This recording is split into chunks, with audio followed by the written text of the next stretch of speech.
আর ভবানীপুরে জৈন মন্দিরে পুজো শুভেন্দু অধিকারীর। চক্রবেড়িয়ায় উত্তর জৈন মন্দিরে পুজো বিজেপি প্রার্থী শুভেন্দু অধিকারীর। দেখছেন সেই ছবি, ভবানীপুরে জৈন মন্দিরে পুজো শুভেন্দু অধিকারী। চক্রবেড়িয়ায় উত্তর জৈন মন্দিরে পুজো বিজেপি প্রার্থী শুভেন্দু অধিকারীর। বিশ্বজিৎ সাহা রয়েছে আমাদের সঙ্গে। বিশ্বজিৎ,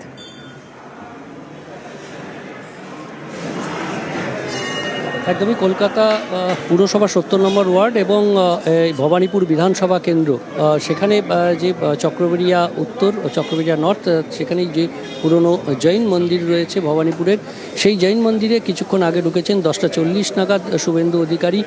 তিনি ভবানীপুর বিধানসভা কেন্দ্রের বিজেপি প্রার্থী। তিনি এসে এই জৈন মন্দিরে এসেছেন এবং আজ আমরা জানি যে মহাবীর জয়ন্তী, অর্থাৎ এই জৈন মন্দিরে আজ মহাবীর জয়ন্তী পালন হচ্ছে এবং সেইখানে যারা সমাবেশ হয়েছেন, অর্থাৎ জৈন ভক্তেরা, যারা জৈন সম্প্রদায়ের মানুষ, যারা এই এখানে জড়ো হয়েছেন, সমবেত হয়েছেন, তাদের কাছে তিনি আজ তাদের সঙ্গে দেখা করতে এসেছেন এবং একই সঙ্গে তিনি এই বিধানসভা কেন্দ্রে বেশ কয়েকবার তিনি প্রচার শুরু করেছেন।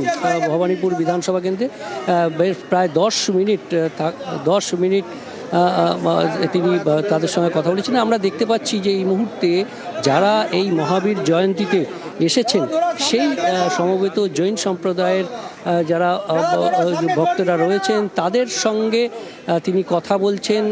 এই মুহূর্তে ঠিক জৈন মন্দিরে ভেতরে তিনি গিয়েছিলেন মহাবীর জয়ন্তী উপলক্ষে যে অনুষ্ঠান, সেই অনুষ্ঠানে তিনি অংশ নিয়েছেন এবং সেখানে শ্রদ্ধা জানিয়ে তারপর ফিরে এসেছেন এবং এই মুহূর্তে আর কিছুক্ষণের মধ্যেই তিনি বেরোবেন।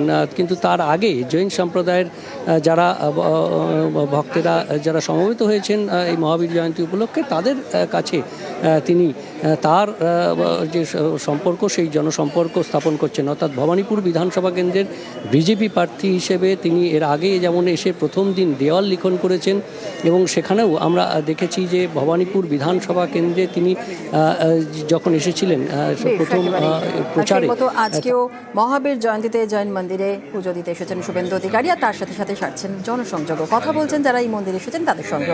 অনেক ধন্যবাদ বিশ্বজিৎ।